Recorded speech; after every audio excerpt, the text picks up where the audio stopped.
हम हाजिर है कार्यक्रम में। आज हमारे साथ उपस्थित है भावी मेयर प्रत्याशी अजय प्रकाश जी।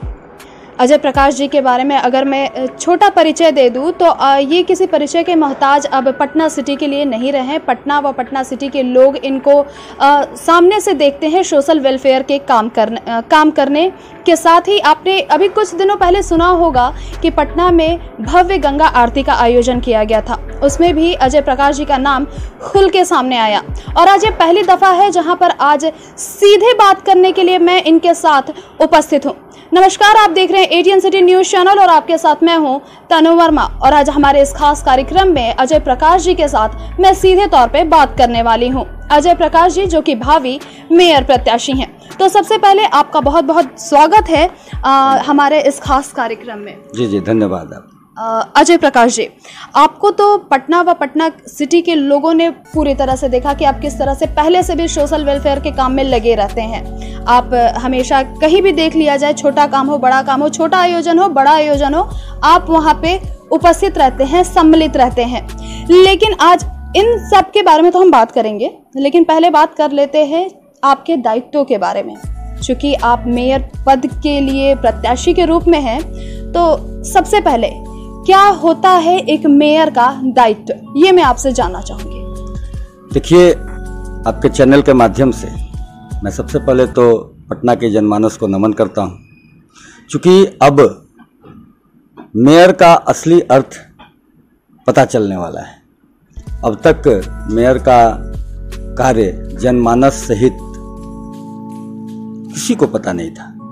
सब लोग यही समझते थे कि बस नाला साफ सफाई करना यहाँ तक सीमित है।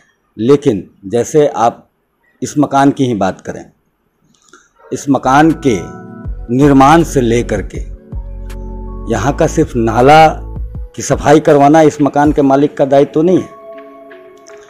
यहाँ बिजली व्यवस्था, यहाँ का रंगारोगन, यहाँ जो रहने वाले लोग हैं उनके भोजन की व्यवस्था, वो भोजन कैसे आएगा, भोजन कैसे करेंगे, क्या करेंगे, साफ सफाई, सब कुछ इस मकान के मालिक का दायित्व होता है।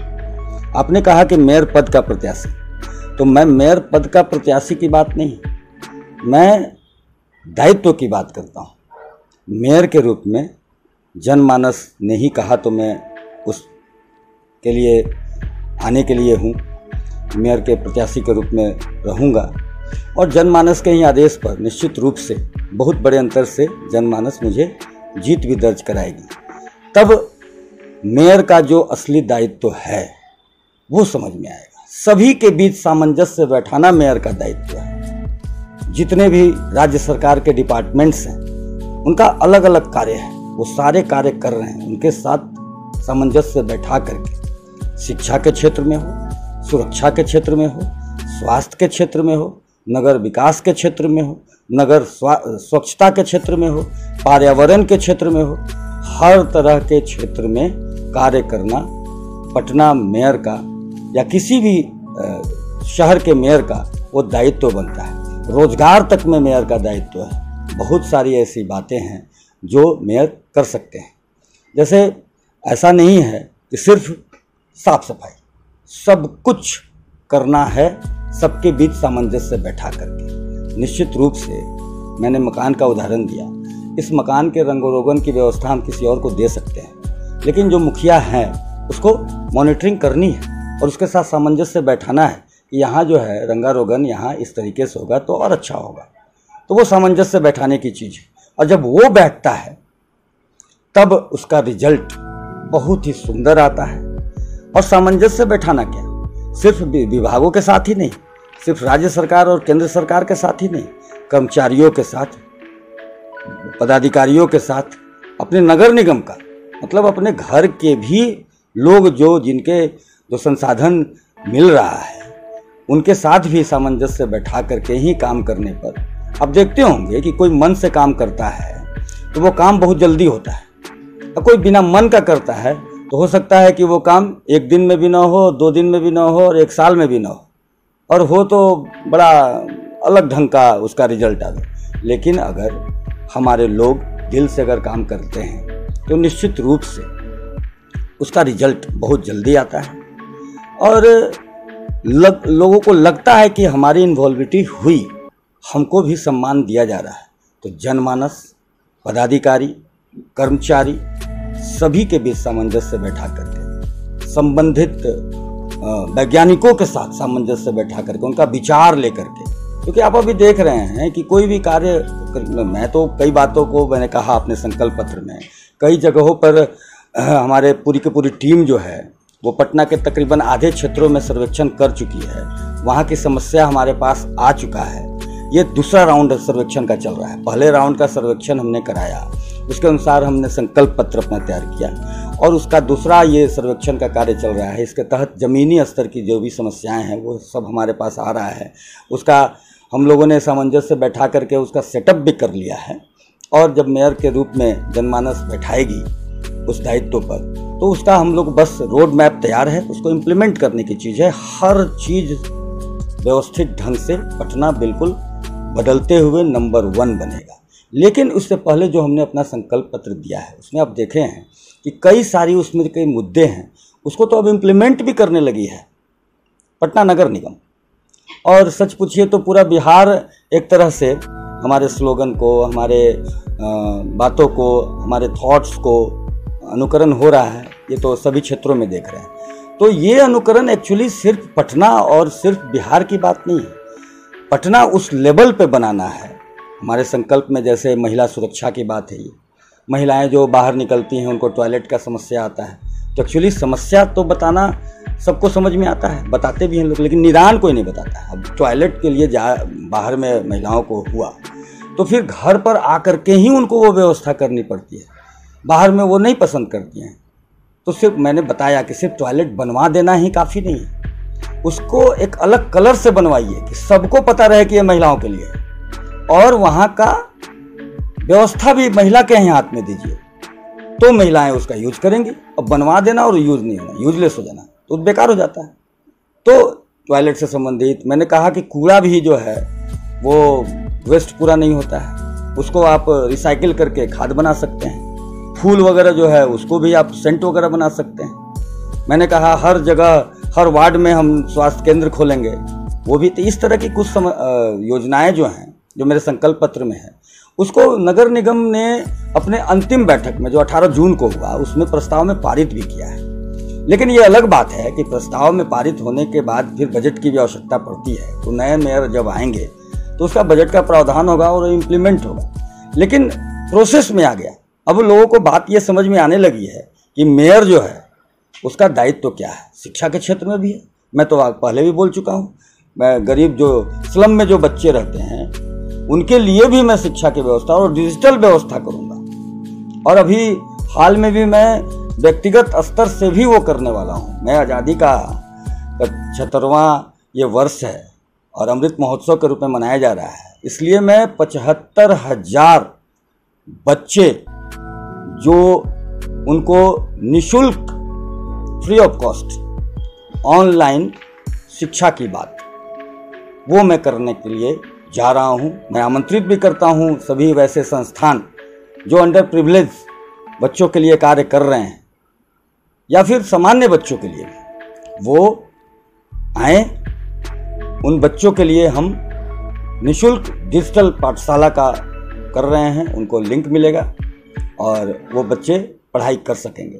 तो इस तरह की व्यवस्था की भी आवश्यकता है। अजय प्रकाश जी, मैंने दायित्व का बात इसीलिए किया है ताकि अगर आप मेयर बन के आते हैं तो जनता जनार्दन सीधे तौर पे अंतर कर सके कि आज आप जितना कुछ बोल रहे हैं आप अपने दायित्वों का कितना निर्वहन करेंगे और कितना कुछ अधूरा रह जाएगा। बहरहाल वर्तमान स्थिति की बात करते हैं। मैं पटना सिटी की गलियों में घूम रही थी और जिस प्रकार से नाले का वहाँ पे कचरा पसरा हुआ है, गंदगी का अंबार है, मुझे लग ही नहीं रहा था कि ये राजधानी की गलियाँ हैं। हम राजधानी में घूम रहे हैं जहाँ पे इस स्थिति। क्या लगता है आपको, इसके लिए कौन जिम्मेदार है?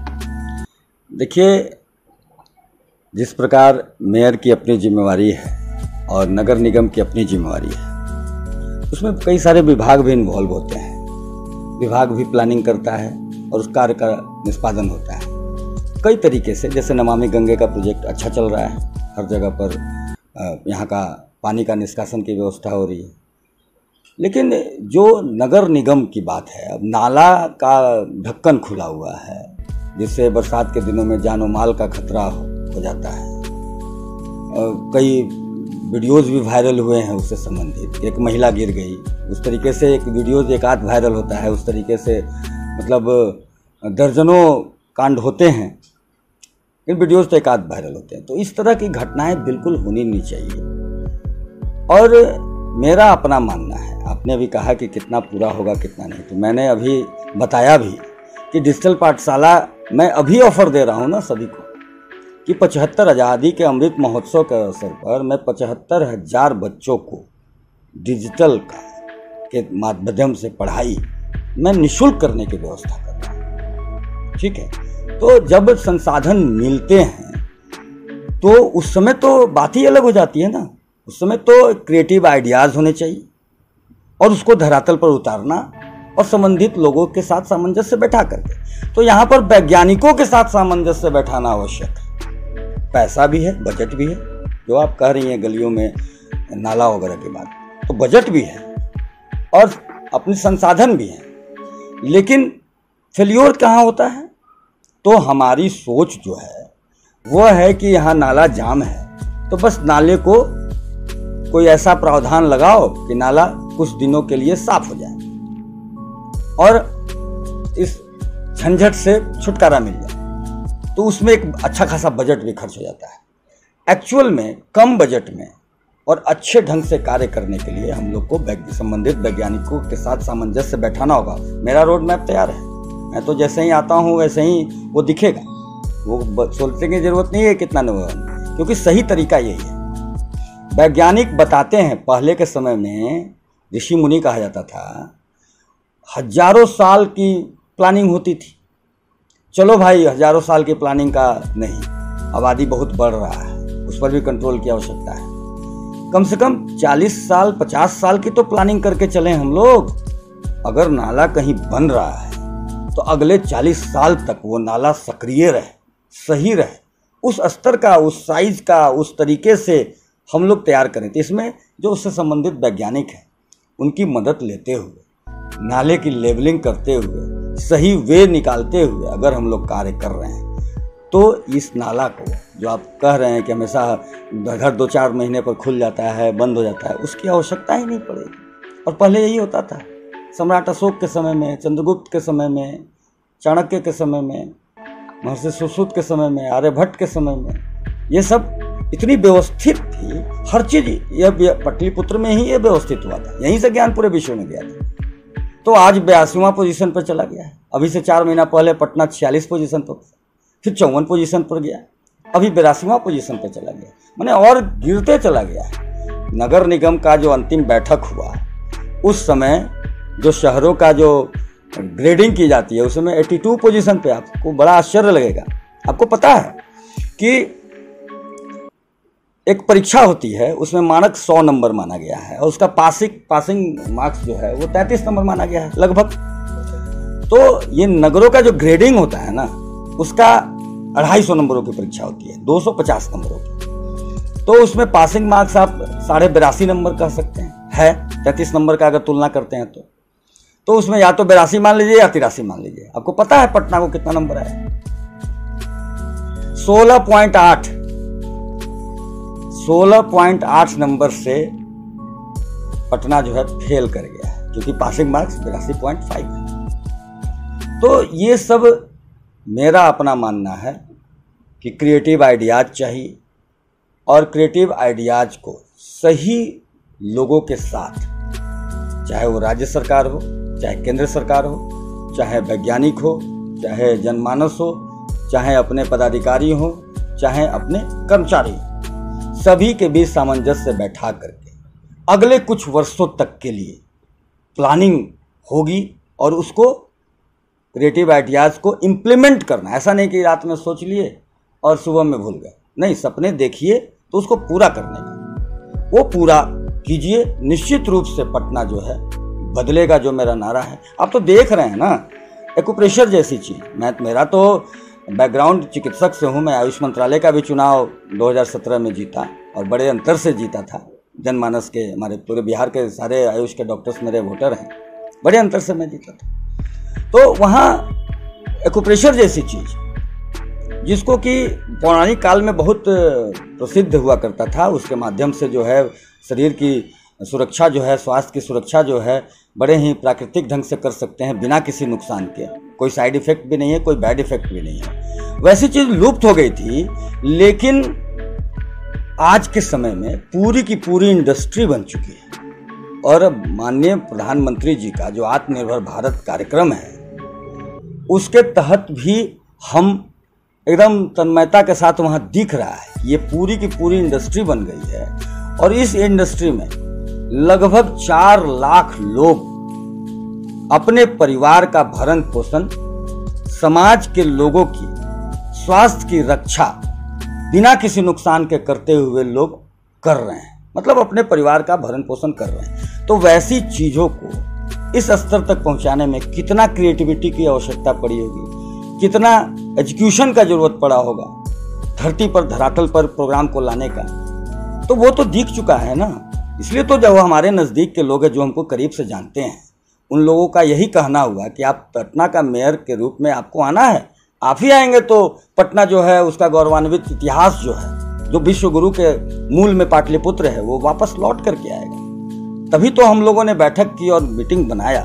तो एक वैसी चीज़ को, अच्छी पद्धति चिकित्सा की, उसको धरातल पर लाने का कार्य, उसके सारे इन्स आउट सब कुछ बना करके इम्प्लीमेंट करने का कार्य किया, हम तो देख चुके हैं। तो पटना नगर निगम के रूप में, जब मेयर के रूप में जब मुझे दायित्व तो जनमानस देगी ही और दे ही रही है, अभी तो जनमानस के बीच पूरी तरह से ये आ ही रहा है, आपके माध्यम से भी और जो व्यक्तिगत हमें जान रहे हैं उनके माध्यम से भी ये सब कुछ जा रहा है। तो निश्चित रूप से एक बड़े अंतर से जीत होगी और पटना मेयर का दायित्व तो मिलेगा। तो जो भी संसाधन है, यहाँ तो कोई संसाधन नहीं था एक्यूप्रेशर के विकास, सब कुछ हम लोगों को क्रिएट करना था। तो उसमें तो संसाधन हैं, आपके पास कर्मचारी हैं, उसकी टीम है, आपके पास मशीनों की टीम है, आपके पास बजट है, आपके पास पदाधिकारियों की टीम है, आपके साथ राज्य सरकार है, आपके साथ केंद्र सरकार है, ये सारे लोग हैं। तो जब वो दायित्व मिलेगा तो वैसे ही प्लानिंग होगी, उसका एजुकेशन होगा, निश्चित रूप से पटना बदलते हुए नंबर 1 बनेगा। और जो इंदौर अभी 226-28 नंबर लेकर के नंबर 1 पे है, वो अनुकरण करने का कार्य करेगा। अभी जो मैंने शुरू में ही कहा है कि अभी पूरी बिहार के सब जगह पर अनुकरण हो रहा है, तो मैं उससे संतुष्ट अभी नहीं हूँ। पूरा देश का सभी शहर अनुकरण करने के लिए पहले नंबर 1 पे जो है इंदौर अनुकरण करेगा, और निश्चित रूपेण जो नंबर 1 अनुकरण करेगा तो देश के सभी शहर अनुकरण करेंगे। क्यों करेंगे? क्योंकि पटना उस लेवल पे बन जाएगा कि वो आकर के अपने टीम को भेजेंगे, देखेंगे कि किस प्रकार पटना इतना सुंदर हो रहा है, कैसे हो रहा है, इसका स्टडी करके वो अपने यहाँ भी करने का कार्य करें। बिल्कुल, बदलते हुए पटना की बात कर रहे हैं आप यहाँ पर, और नमामि गंगे प्रोजेक्ट जो कि आपने अपने बातों में रखा, और बहुत ही अच्छा, मतलब एक सवाल जुड़ेगा इसके साथ, क्योंकि केंद्र सरकार का प्रोजेक्ट है ये। और अगर केंद्र सरकार, यानी कि अगर माननीय प्रधानमंत्री नरेंद्र मोदी जी के संसदीय क्षेत्र, अगर मैं वाराणसी की बात करूं, तो इस प्रोजेक्ट को बिल्कुल धरातल पे उतारा गया। गंगे का मतलब माँ गंगा की स्थिति अभी इतनी सुंदर है वहाँ पर, मतलब जिसका जितना भी वर्णन करूँ वो कम है। लेकिन मैं अगर यही राजधानी पटना की बात करूँ, तो आप क्या इस बात से सहमत हैं कि बिल्कुल आपका ये नमामि गंगे प्रोजेक्ट पटना में भी बिल्कुल उसी तरीके से, उसी तर्ज पे काम कर रहा है? मतलब मेरे नज़र में तो नहीं है। मेरे पास कुछ ऐसे वीडियोस पड़े हुए हैं, चूँकि मैं दीघा घाट भी गई हुई थी, मैं शाम को ऐसे टहलने का मूड करता है तो मैं चली जाती हूँ। मैंने देखा गंदगी व्याप्त है, मतलब लोग शौच के लिए गंगे के किनारे ये कर रहे हैं आज भी, जहाँ पर मतलब प्रधानमंत्री जी के द्वारा ही न जाने कितनी योजनाओं को निकाला गया, शौचालय का योजना आया, न जाने कितने लोगों को ये बताया गया, लेकिन इसके बावजूद ये स्थिति है। ठीक है, नंबर 1। नंबर 2 कि मैंने खुद एक वीडियो मेरे पास है, मैं अभी आपको दिखाऊंगी कि वो नाली का जो निकास है वो आपको जाके मिल रहा है गंगा में। अब आप इन स्थिति को जब मैं देखती हूँ तो मैं कैसे इस चीज़ को मान लूँ कि ये नमामि गंगे प्रोजेक्ट जो है ये पटना में भी बिल्कुल उसी तर्ज पे काम कर रहा है जो कि अन्य राज्यों में। इसको आप देखिए, माननीय प्रधानमंत्री जी का सोच बहुत उत्तम है, उनकी क्रिएटिव आइडियाज़ होते हैं। हर क्षेत्र में, सिर्फ नमामि गंगे की बात नहीं, बहुत क्षेत्र में, और उसको इम्प्लीमेंट वो करवाते भी हैं। अब इसमें आपने कहा गंदगी की बात, दीघा घाट की बात, तो साफ सफाई है, वहाँ सारी व्यवस्थाएं की जाती है, नमामि गंगे का जो प्रोजेक्ट की बात आप कर रही हैं, और लेकिन अगर जनमानस को भी थोड़ा सा अवेयर होने की आवश्यकता है, वो गंदगी ना फैलाएं। गंदगी, वही तो मैं सामंजस्य बैठाने की बात आपको नहीं लगता कि इसके लिए जनमानस अगर इस तरह का काम कर रही है, तो एक छोटा बच्चा जब गलती करता है तो हम पनिशमेंट देते हैं, तो ये कहीं ना कहीं तो इसको कड़ाई के रूप में इसका पालन करवाने की ज़रूरत है। जिस तरह से हम हेलमेट नहीं लगाएं तो उसके लिए हमारा चालान कट जाता है, अगर हम ट्रैफिक नियम का उल्लंघन करते हैं तो चालान कट जाता है।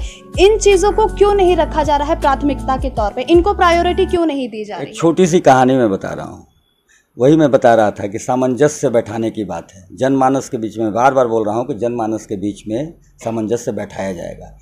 जब सिर्फ नेतृत्व जब बैठा हुआ है, अगर वो किसी कारण बस खुद परिपूर्ण नहीं है तो उसकी बात लोग नहीं मानते हैं।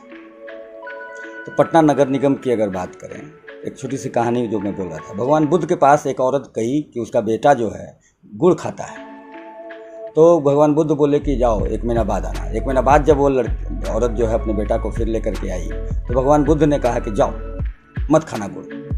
तो वो बच्चा गया और गुड़ खाना बंद कर दिया। तो औरत को भी लगा कि अरे क्यों, आप पूछी कि वो 1 महीना पहले भी आप ये बात बोल सकते थे। 1 महीना बाद फिर आई, बोली कि बच्चा तो बंद कर दिया गुड़ खाना, रियल में बंद कर दिया। तो पूछी कि आप 1 महीना पहले भी बोल सकते थे, आपके बोलने से ही सिर्फ बच्चा। तो बोले कि मैं भी गुड़ खाता था, मैं पहले देखा कि मैं बंद कर सकता हूँ कि नहीं, तो मैं जब बंद कर लिया तो उसको बोला बंद हो सकता है। कहने का मतलब कि आपको खुद भी उस लेवल का बनना होगा, तब आपकी बात को जनमानस सुनेगी। कोई पनिशमेंट की जरूरत नहीं है, यहाँ दिल से दिल की बात है, सामंजस्य बैठाने की बात है। मेरा तो रहा है ना, बिना सामंजस्य बैठाए हुए थोड़े ही उतनी ऊंचाई तक सब कुछ चला गया है कि नहीं? कोई चीज़ नहीं कोई जानता था और आज पूरी की पूरी इंडस्ट्री बन चुकी है। यहाँ तो संसाधन है, सामंजस्य बैठाना, बस आप हमारे हैं, मैं आपके लिए हमेशा खड़ा हूँ। आप तो यहाँ देख रहे हैं बिना पर्दा का ऑफिस है। मैं तो जनमानस के बीच रहता हूँ, जनमानस की समस्याओं को सुनता हूँ, उसको इम्प्लीमेंट करता हूँ, ये सब कुछ होगा। और नमामि गंगे की आप बात कर रही थी, तो पूरा देश एक साथ नहीं ना क्लियर हो जाएगा। वाराणसी आज क्लियर है ना, पटना का भी नंबर आ रहा है, काम तो चल ही रहा है ना। काम कुछ दिनों में जब पूरा होगा तो ऐसे ही जैसे आप उदाहरण वाराणसी की दे रही हैं, वैसे ही किसी और शहर की आपके जैसी जो संवाददाता हैं वो पटना का उदाहरण देंगी। अरे नरेंद्र भाई मोदी जी, उनका सोच, उनकी क्रिएटिविटी बहुत ही विलक्षण है, कहीं कोई ये नहीं। मेरे बारे में भी लोग यही बात बोल रहे हैं। तो निश्चित रूप से इस तरह का जो डबल पटरी की सरकार है तो ट्रिपल पटरी की सरकार बनेगी। उसी सोच के व्यक्तित्व तो पटना के भी मेयर के रूप में आएंगे। पटना का विकास तो होना अब तो देर, बस उतनी ही देर है जितना कि चुनाव में देर है। चुनाव हुआ, जनमानस दायित्व दिए और पटना के विकास की गाड़ी जो है बदल जाएगी। अब आते हैं आपके स्लोगन के ऊपर, जो कि पटना में बिल्कुल अभी चर्चा का विषय बना हुआ है। जहाँ भी देखिए तो वहाँ पे बदलेगा पटना, बदलेगा बिहार। क्या है आपका वो संकल्प पत्र और क्या है वो आपका मुख्य बिंदु जिसके बदौलत आप ये बदलेगा पटना का ये मुहिम लेके चल रहे हैं? संक्षिप्त में बताइए। देखिए, मैंने पहले ही बताया कि हमारी सर्वेक्षण टीम, लंबी चौड़ी सर्वेक्षण टीम, पूरा पटना एक बार भ्रमण कर चुकी है, समस्याओं को ले चुकी है। उसके बाद हम लोग बैठे और उस पर मनन करते हुए उन समस्याओं को निदान कैसे किया जाए उस पर विचार किया। और हमारे संकल्प पत्र में 24 बिंदुएं मुख्य रूप से आई हैं और वो निदान है। तो वो हर क्षेत्र का उसमें कार्य है, चाहे वो महिला सुरक्षा की भी बात क्यों ना हो, चाहे वो पर्यावरण की बात क्यों ना हो, हर तरीके से किस प्रकार हम लोग पटना को हरित क्रांति के रूप में लाएंगे, किस प्रकार यहाँ के रेहड़ी पटरी वालों को व्यवस्थित ढंग से उनको किया जाएगा जिससे कि जाम की भी सुरक्षा खत्म होगा, और उनके जीवन यापन में भी किसी तरह की से परेशानी नहीं होगी। किस प्रकार जनमानस के बीच हम लोग सामंजस्य बैठाएंगे, किस प्रकार डिजिटलाइजेशन करेंगे, किस प्रकार शिक्षा के क्षेत्र में जो दायित्व है नगर निगम का ये, और किस प्रकार जो कार्य अभी तक नहीं हो रहे हैं उसके नए प्रोजेक्ट्स बना करके, और राज्य सरकार और केंद्र सरकार और अपना बजट इन सभी के साथ जोड़ करके हम लोग पटना को नंबर 1 बनाने का कार्य करेंगे। सारा संकल्प पत्र में है। जैसे सीसीटीवी कैमराज गली गली में लगाने का है कि चोर उचक्के जो होते हैं सब चोरी चमारी, उसे कोई एक कार्य वैसा कीजिए ना जिससे कि कई सारी समस्याएं दूर हो जाएगी।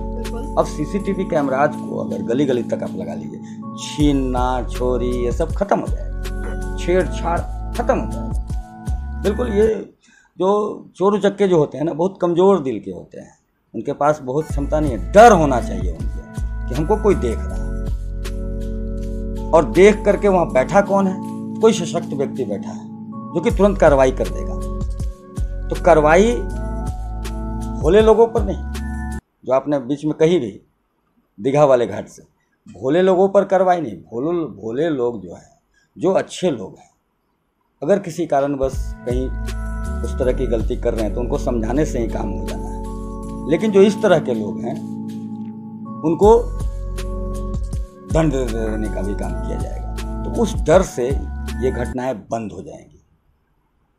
तो महिला सुरक्षा, पुरुष सुरक्षा, छीन छोरी ये सब उससे बंद हो सकता है। सड़क जाम अतिक्रमण जो है, जो रेहड़ी और पटरी वाले लोग हैं जो सड़क पर अतिक्रमण करते हैं, उनका भी क्या है, मजबूरी है ना, जीवन यापन तो करना है ना, अपने परिवार को पालना है ना।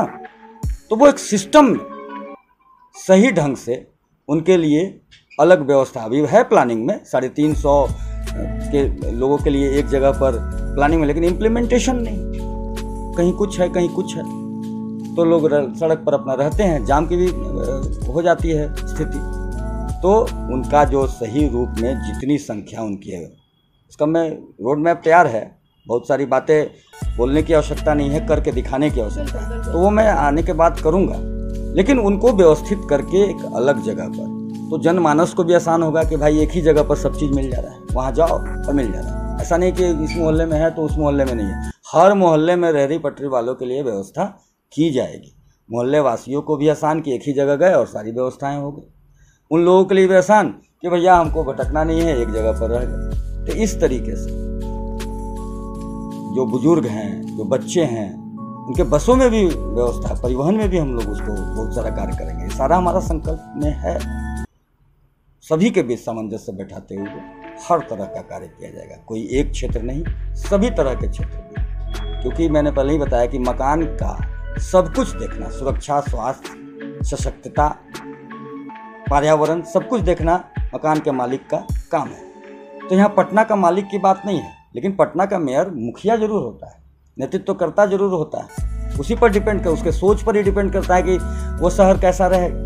तो निश्चित रूप से हर दृष्टिकोण से देखते हुए मेरे बनने के बाद ये पटना की जनमानस, मेरी अपनी जनमानस, ये खुद स्वयं कहेगी यस, ये है ओरिजिनल पटना, जो विश्व गुरु के, जो हमारे इतिहास में विश्व गुरु के रूप में था।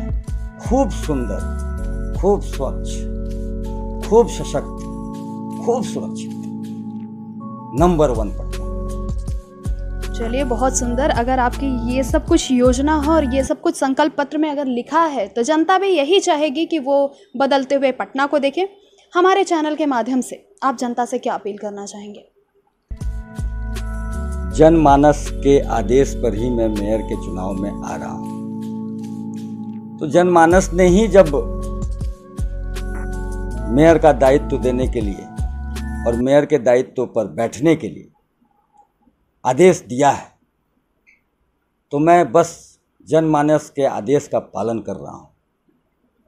और मैं आपके प्रश्न के उत्तर में इतना ही कहना चाहूँगा कि उसी व्यक्ति को बैठाना है उस दायित्व पर जो पटना की तस्वीर और तकदीर, जो सपनों में हम लोग देखते हैं, वो एग्जीक्यूट करते हुए धरातल पर दिखाए। और मैं उसके लिए पूरी तरह से समर्पित हूँ। इसलिए सभी जनमानस ये निवेदन है कि पटना को बदलने के लिए, पटना को सशक्त, सुरक्षित, स्वच्छ और स्वस्थ बनाने के लिए वैसे व्यक्ति को लाएं जो उस कार्य को सिर्फ सपनों में न देखता हो, इम्प्लीमेंट करके नंबर 1 बनाने के हेतु संकल्पित हो, दृढ़ता के साथ हो। बस उसी के लिए आशीर्वाद है। तो आपने सुना डॉक्टर अजय प्रकाश, जो कि भावी मेयर प्रत्याशी हैं पटना से। इनके साथ हमारी सीधी बात। हमारे इस खास कार्यक्रम को अब हम यहीं समाप्त करते हैं। कैमरा पर्सन नीतू के साथ मैं तनु वर्मा, एशियन सिटी न्यूज़।